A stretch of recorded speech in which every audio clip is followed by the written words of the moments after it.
Uma pessoa está perguntando o que significa uma alma que se perde. Bem, a experiência das almas aqui na matéria é uma experiência difícil, não? Porque diante da ilusão da matéria, a alma esquece de onde veio, para onde ela deseja ir. Isto, o contato com a matéria densa, o contato com as forças materiais, vai fazendo com que a alma fique muito presa a esta parte material, fique muito presa à sua vida humana aqui na superfície da Terra. E com isso, é como se a alma se distraísse muito com as coisas da vida humana, e nem se lembrasse mais da mônada, do espírito, que é a nossa parte lá no plano cósmico, não? E que deve guiar a alma, deve instruir a alma e encaminhá-la de acordo com o seu destino cósmico. Porque o que conhece o destino de uma alma é a mônada, é o espírito. E até que esse espírito consiga dirigir a alma, consiga instruir a alma, guiar a alma, isto leva um tempo. E isto depende também da evolução do espírito, depende também da evolução da mônada. Então, esta vida da alma, aqui na superfície da Terra, da alma humana, é uma espécie de aventura que nem sempre acaba bem. Então, a uma certa altura, se a alma, através das suas encarnações, não consegue perceber a presença da mônada, do espírito, e não consegue desejar se unir com ele, as pessoas chamam isto de se unir com Deus, encontro com Deus. Mas, deste ponto de vista, é a alma que deve se unir com o espírito, que encontrar o espírito. Porque aí, se o espírito começa a instruí-la, começa a guiá-la, e ela ter consciência disso, então ela não corre mais perigo. Ela é absorvida no espírito, leva toda a experiência dela, o espírito evolui.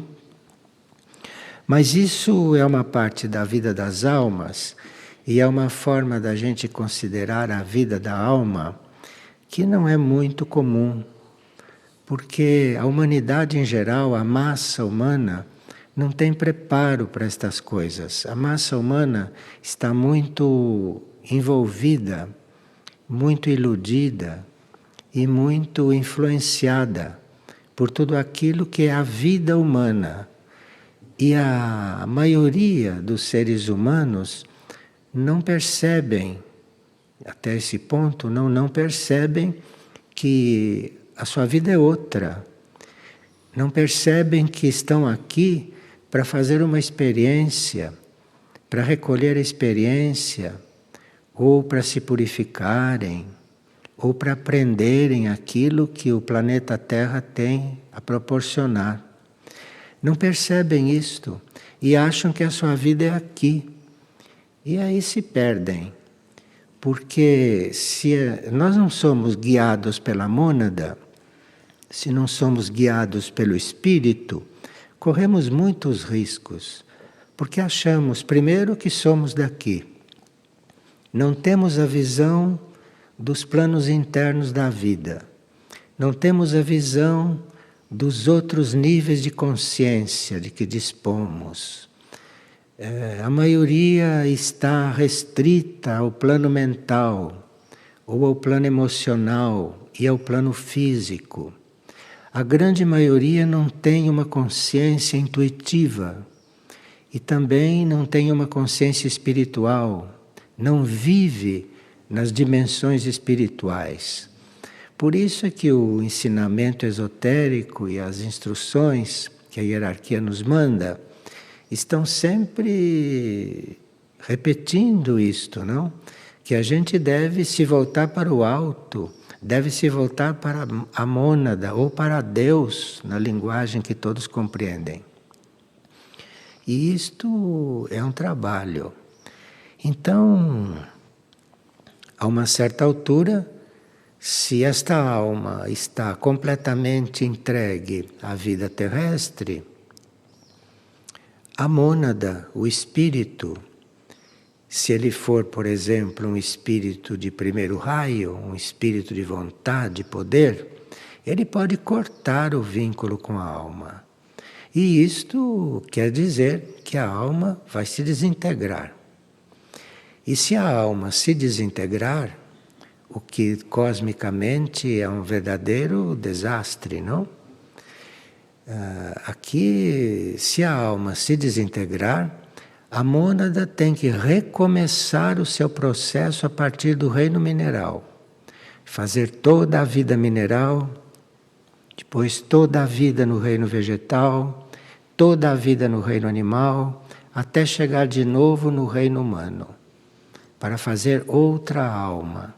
Então isto são coisas a respeito da vida interior, da vida da alma, que não são ensinadas para o povo normalmente, porque a grande maioria não vai compreender isto.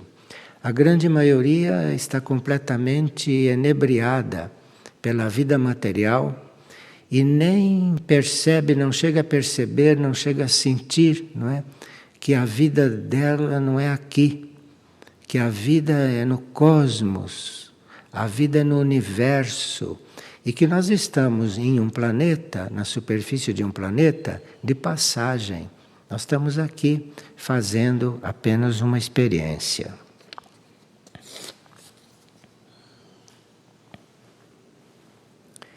E com isso, naturalmente, o universo, ou a consciência única, ou o cosmos, está fazendo também uma experiência conosco, não? Porque a humanidade foi criada e a humanidade da Terra, da superfície da Terra, tem que dar um resultado. Então isto é uma experiência também do universo e do cosmos. Aqui nós gostaríamos de repetir que quando se fala em humanidade, nós estamos falando, às vezes, de nós, que somos a humanidade aqui na superfície desta Terra, deste planeta. Mas a humanidade não existe só na superfície deste planeta. A humanidade existe no universo todo, não é? Em diferentes formas, em diferentes níveis evolutivos. Não é? Existem humanidades que não são físicas, porque vivem em mundos que não são físicos. Então, tudo isso é humanidade, mas é outro tipo de humanidade. Justamente agora, com uma nova energia que a galáxia está enviando, não, para todo o universo, então está sendo mais fácil se obter estas instruções dos planos internos. Então a hierarquia planetária, neste momento, hierarquia planetária são aqueles seres que já passaram por esse processo nosso, humano aqui na superfície, e hoje são seres em outras dimensões, ou nos centros intraterrenos, nos centros planetários intraterrenos, ou nos planos suprafísicos. E esses nos instruem. E esses, então, estão começando a abrir para nós outras questões, estão nos mandando ensinamentos mais avançados, que antigamente eram ensinamentos dados para alguns iniciados, aqueles que conseguiam se destacar desta humanidade muito ignorante. Então, isto eram assuntos para iniciados antigamente. Mas hoje, a hierarquia está, de todas as maneiras, vendo a possibilidade da humanidade em geral saber de certas coisas. E nós temos tido sinais dessas coisas, temos tido sinais e sabemos que, por exemplo, teríamos no nosso caminho, não, saber a verdadeira história do universo, saber a verdadeira história do planeta Terra, porque tudo isso que dizem da história do planeta, isso são coisas, deduções, são experiências, pesquisas científicas. Isto não tem, nem sempre tem realidade. Então, nós teríamos realmente que sermos instruídos sobre a nossa origem, sobre a nossa meta, sobre o nosso destino como humanidade, sermos instruídos a respeito de todas as dimensões do planeta, onde existem irmãos nossos intraterrenos em outras dimensões. Isto tudo se sente, se percebe que a hierarquia está tentando, não, fazer um trabalho mais amplo e mais avançado com toda a humanidade, e não só para alguns iniciados. E por que será que a maioria vive numa ignorância tão grande? Dizem os instrutores que é porque a maioria não está interessada em ser outra coisa. A maioria não está interessada na vida oculta. A maioria não está interessada no mistério do universo. A maioria está aí vivendo o dia a dia, lutando, sofrendo, se purificando, fazendo experiências, mas ainda não está realmente interessada em perguntar, afinal, para que eu vivo?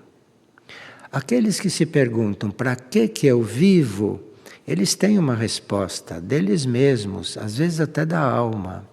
Mas são motivos para viver que são exclusivamente terrestres e humanos. Não são motivos universais. Não são razões cósmicas. Não são motivos de evolução superior. São motivos de vida aqui, de vida na matéria, de vida humana, de vida procriativa ou de vida individual, sem maiores problemas. Esses são os escopos da humanidade em geral. Então, nós teríamos que refletir um pouco sobre esses assuntos e não ficarmos tão apegados aos nossos pontos individuais, pessoais, a esses problemas que são tipicamente terrestres, tipicamente da nossa encarnação sobre a Terra. Vocês sabem, vocês que, como todos nós vivemos isso até agora, vocês sabem o que é isso, vocês sabem o que é este jogo. E vocês sabem a respeito de quantas coisas que vocês nem têm respostas. Porque nós não sabemos quantas encarnações tivemos. Não sabemos de que mundo viemos para a Terra. Não sabemos para onde vamos. Então, é uma situação que realmente, nesta etapa do processo do planeta, nós estamos com uma oportunidade de mudar esta situação. E, neste momento, por exemplo, estamos com grupos lá, operativos, não? Fazendo trabalhos no Uruguai, não é? No Centro Aurora, na Serra do Roncador, onde está se preparando a nova humanidade, no Centro Intraterreno da Serra do Roncador. Enfim, nós já estamos com essas notícias. Agora, para participar destas coisas, é preciso que a gente queira isso como prioridade. Então, as mentes humanas podem dizer, mas eu tenho que ter prioridade à minha vida humana, porque eu estou aqui e tenho que resolver esses problemas daqui. Bem, se você faz uma consulta para o seu interior, para a sua consciência, se você faz uma consulta à sua consciência, afinal, qual é a minha meta? De repente vem de lá de dentro uma meta um pouco maior do que esta vida que se faz aqui na superfície, que não tem o menor futuro do ponto de vista cósmico. Então, aqui você precisa realmente perguntar qual é a minha meta, afinal de contas. E deve vir uma resposta, porque a mônada, o espírito, está diante de uma oportunidade muito grande. Nesta etapa do mundo, há uma grande possibilidade de nós percebermos qual é a nossa meta, percebemos com o coração. Mas para isso, precisa que a gente queira realmente saber como prioridade. Porque se a nossa prioridade não é essa, se as nossas prioridades são outras, então o espírito não encontra força suficiente para nos atrair lá para o plano dele, aonde as coisas são outras, não? Aonde a luz é outra.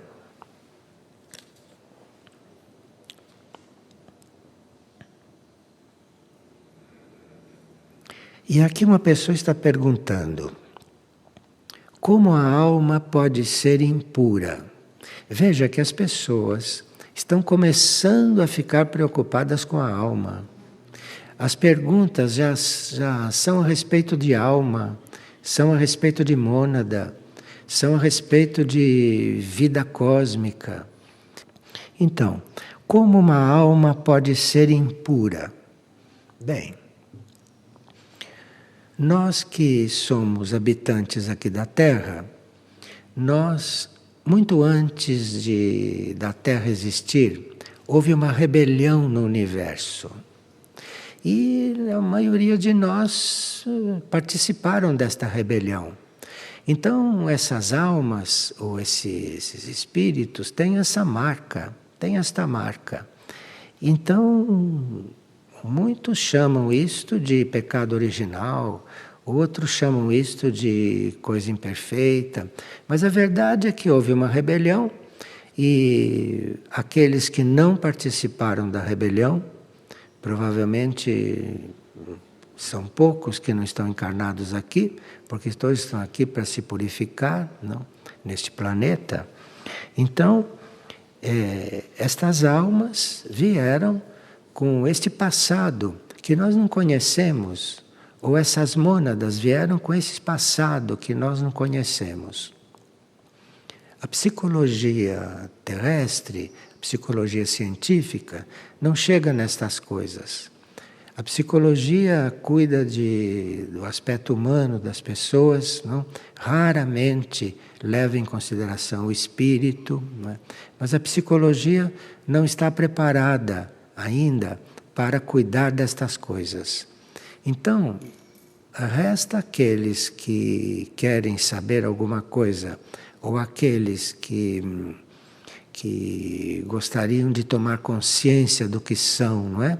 Fazerem esse trabalho individualmente, ou em pequenos grupos, porque isto não é coisa para grandes grupos. Isto é, se é que vai ser feito em grupo, são pequenos grupos de seres que são realmente interessados nisso para somar os seus esforços e somar tudo aquilo que é o seu trabalho. Agora, aqui outra pessoa pergunta: o que caracteriza o mundo confederado?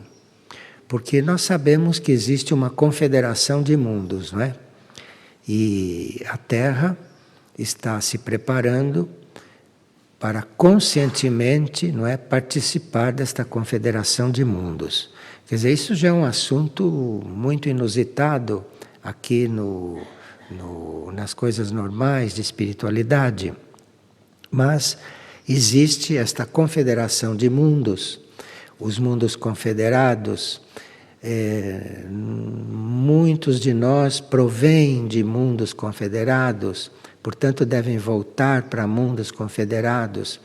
E estes que provêm de mundos confederados e que estão aqui na Terra, na superfície ou na vida intraterrena, estão conscientes do trabalho que estão fazendo, isto é, de ajudarem que a humanidade e a Terra se coligue com esses mundos confederados.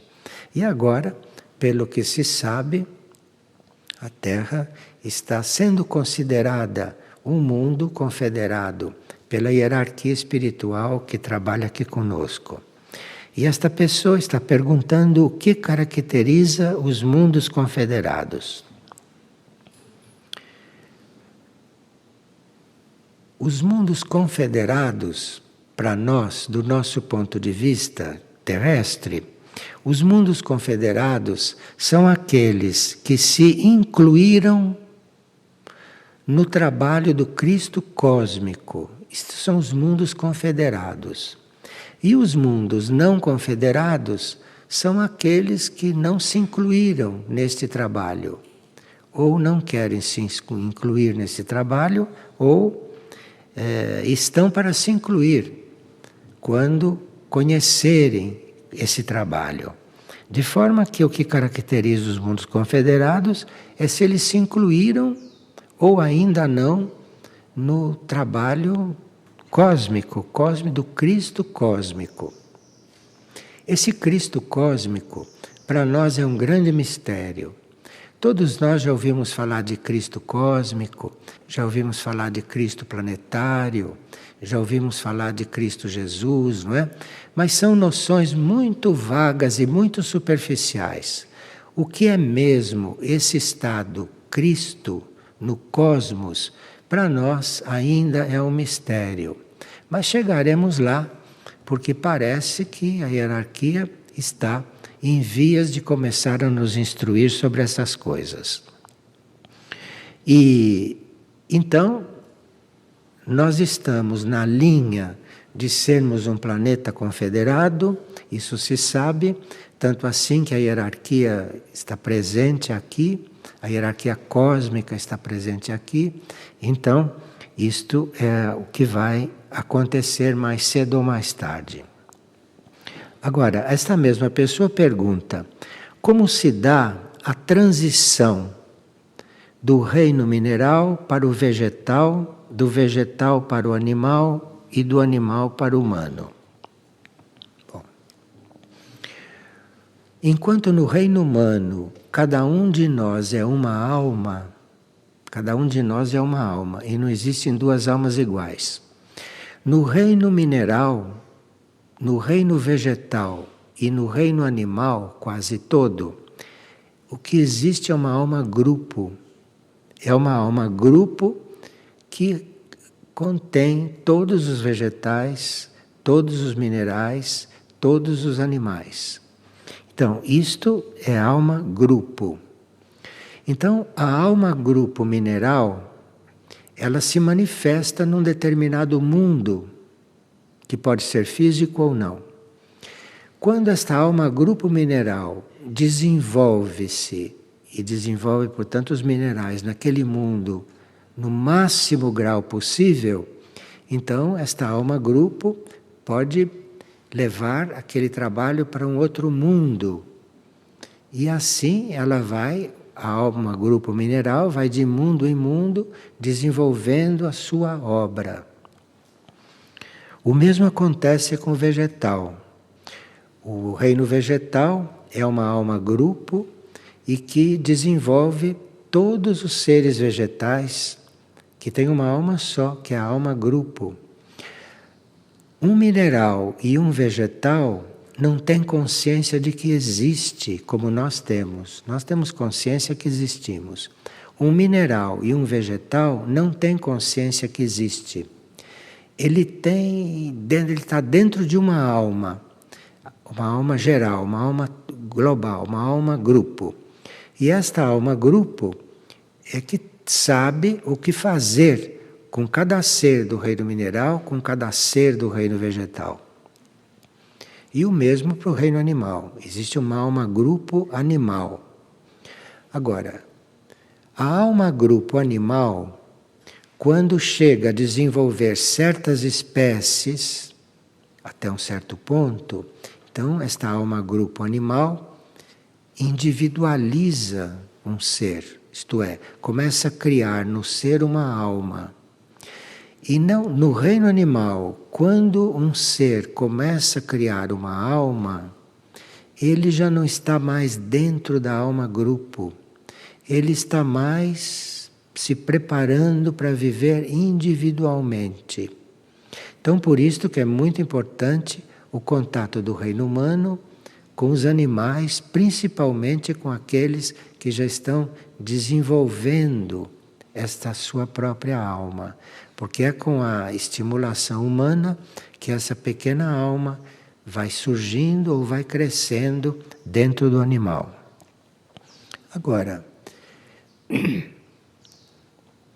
o mineral que desenvolveu num determinado mundo só pode passar para o reino vegetal,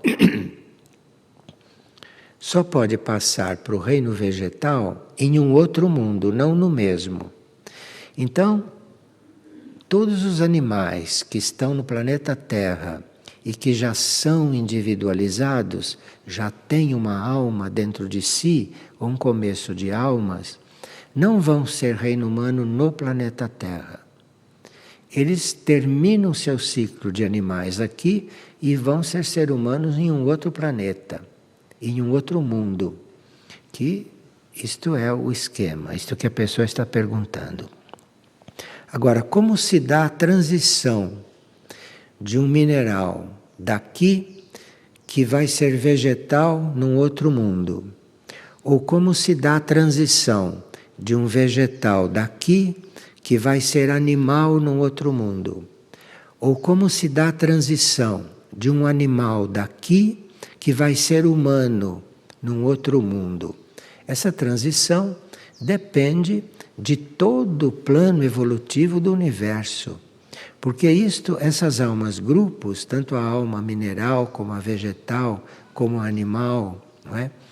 Como essas grandes entidades, não, que representam a humanidade como um todo, todos esses, quando mudam de reino, precisam de um ambiente diferente, com as leis que vão ajudá-lo a desenvolver a sua própria evolução. Então, nós não sabemos como se dá esta transição, porque esta transição não se dá neste planeta. Esta transição se dá fora da órbita do planeta. Então,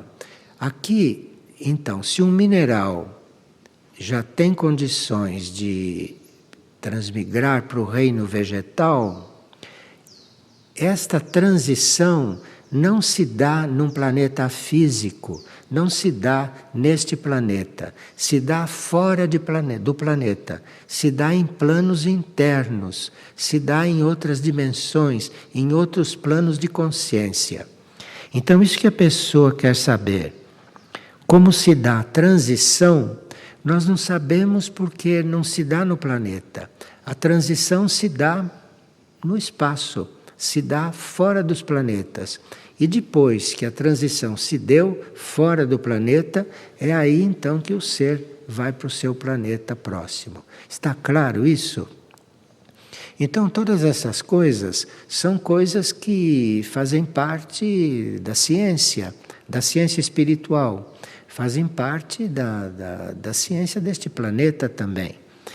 Agora, essas transições muito importantes, por exemplo, a nossa transição, não? Nós somos reino humano neste momento, somos reino humano.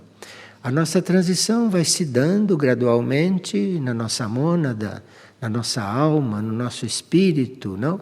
E a uma certa altura, nós não necessitamos mais de estar neste planeta, nas condições deste planeta. Então há aí uma transição na mônada, há uma transição e nós vamos então nos encontrar como vida num outro mundo, mais adiantado que a Terra, não no nosso caso. Mas essa transição não é algo que se possa observar no mesmo planeta, compreende? Essa transição não se dá onde ela possa ser vista, estudada, controlada. Não? No momento que se cria a alma no animal, no momento que aquele núcleo se define como alma, não é neste planeta que essa transição vai se dar. Isto vai se dar entre um mundo e outro. Vai se dar em ambientes completamente imateriais. Essas transições não podem entrar em atrito com matéria densa. Essas transições vão acontecer em planos imateriais, em planos muito superiores do universo ou em planos adequados. Eu não sei como poderia responder mais sobre isto, mas as pessoas estando despertas para uma coisa destas, não é? Procurem nas suas orações, ou nos seus momentos de silêncio, ou nos seus momentos de reflexão, não é? Procurem colocar isso para dentro do seu coração. Porque o coração pode nos instruir. No coração nós temos uma grande ligação com nossa alma, com nosso espírito. No nosso coração nós encontramos pontos de união, encontramos portas de entrada no coração, não na mente, no coração. Nós encontramos portas de entrada para outros planos, outros níveis de realidades. Mas isso tudo é no coração. E por isso é que nós estamos sendo tão instruídos, não? Tão instruídos a respeito do coração, a respeito de darmos importância para o nosso coração, de entrarmos no nosso coração, ficarmos em silêncio dentro do nosso coração, ficarmos quietos lá dentro do nosso coração, porque isso vai desenvolvendo um outro processo em nós. E aqui estão perguntando o seguinte: na mensagem de Cristo do dia 11 de junho, ele diz que ele diz o seguinte, que meu coração fica como solitário em um deserto e com sede, porque as almas não dirigem para mim os seus problemas mundanos. E ele então espera que a gente se dirija a ele, não? Na mensagem do Cristo isto. Que a gente se dirija a ele, que a gente entregue a ele os nossos problemas. E a pessoa pergunta, como colocar junto esta mensagem do Cristo do dia 11, dizendo que a gente entregue a ele todas as nossas questões, os nossos problemas, que ele vai resolver, com o opúsculo chamado Pobreza e Humildade, na página 13, onde se diz, nada pedir, nem mesmo aos céus. Então, como se põe junto essas duas afirmações? Numa em que você diz, Cristo está pedindo que você peça a Ele, não é? Que Ele te recebe. E no outro instrumento diz, nada pedir, nem mesmo aos céus. Bem, evidentemente, estamos falando de dois planos diferentes. Aqueles que precisam pedir isto ao Cristo, somos nós que precisamos de resolver estas coisas. Não pedir nada, nem mesmo aos céus, é para aqueles que já passaram desta nossa etapa e que já estão numa área de maior segurança, que já estão com isso resolvido. Aqueles que nada pedir, nem mesmo aos céus, são aqueles que não têm mais esses problemas. São aqueles que já resolveram esses problemas. São aqueles cujas almas já estão fazendo a vontade de Deus. São aqueles cujas mônadas já estão endereçadas para o caminho cósmico. Então, se aqui nós estamos aqui, nada devemos pedir aos céus. São dois pontos evolutivos diferentes.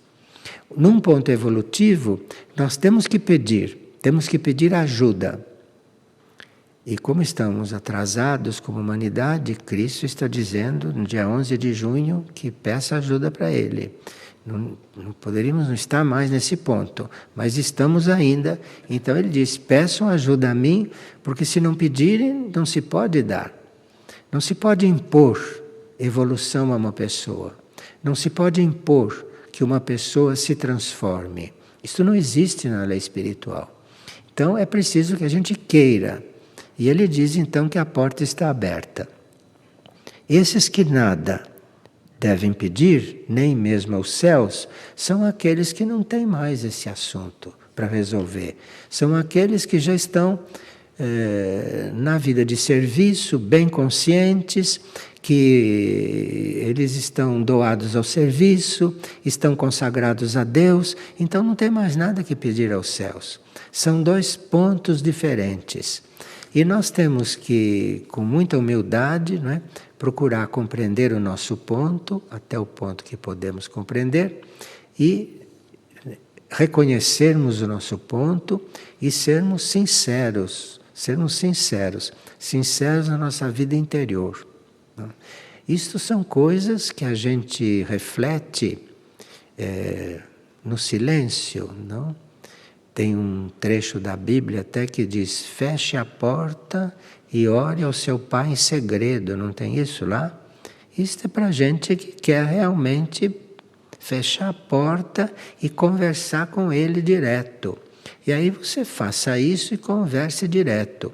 Mas aí você precisa só ter isto como finalidade na vida. E não está ainda nessa espuma flutuante que é a vida da humanidade. Então precisa que a gente tenha uma decisão tomada, que a gente saiba o que quer e alguma resposta vamos ter. Alguma resposta vamos ter no nosso íntimo. Porque tem pessoas aqui que apresentam realmente descrições de situações nas quais elas estão começando a ter respostas. Agora, a gente não vai ter uma resposta total de repente. A gente vai sentindo que algo se prepara para responder. E aí precisa persistir e precisa peneirar muito os nossos interesses. Porque nós podemos cuidar de tudo que temos que cuidar aqui, mas a nossa ligação está com outra coisa. A ligação está lá em cima. E enquanto não estivermos aqui para servir, só pensando em servir e não pensando mais em nós mesmos, temos que chegar neste ponto. Temos que chegar lá. Temos que chegar lá para começarmos a experimentar esses estados. Mas, como a gente tem recebido os recados lá do grupo operativo, tudo isso está encaminhado. Tudo isso está encaminhado e nós temos uma oportunidade muito grande nesta época. Mas precisaria que nós virássemos uma chave. E para virar esta chave, a gente precisa se perguntar, afinal, o que é que eu quero da minha existência? Para que eu existo? Afinal, o que é que eu estou buscando? Tem alguma coisa nesta terra que ainda me atraia? Ou eu estou aqui para buscar o quê? O que é que eu estou fazendo aqui? O que é que eu sou? Isto é uma pergunta básica e que hoje, na época atual, vai ter resposta. Vai ter resposta porque esse é o momento da humanidade e o momento planetário disto acontecer. Mas veja, nestas coisas, ninguém pode fazer nada pelo outro. Nestas coisas. É cada um que tem que fazer isto em si. Nós podemos, por exemplo, ter uma conversa como essa que estamos tendo, não é? temos essa conversa, vocês escutaram, eu falei, tudo isso, mas além disso, eu não posso fazer mais nada. E vocês não podem fazer nada por ninguém neste campo, neste campo. Neste campo é cada um que deve decidir lá dentro de si e ele começar a fazer em si. Ninguém pode fazer por ele, ninguém pode fazer por ele. Isto ninguém pode. Você pode ajudar uma pessoa em muitos sentidos, mas dar estes passos pela outra pessoa, você não pode. Ela mesma que tem que chegar nas suas reflexões, nas perguntas que ela tem dentro dela, nas suas inquietações, nas suas buscas espirituais, ela é que tem que se encarregar disto. Ninguém pode fazer isto por um outro. Obrigado então a vocês, viu, por terem escutado. Como? Namastê. Namastê.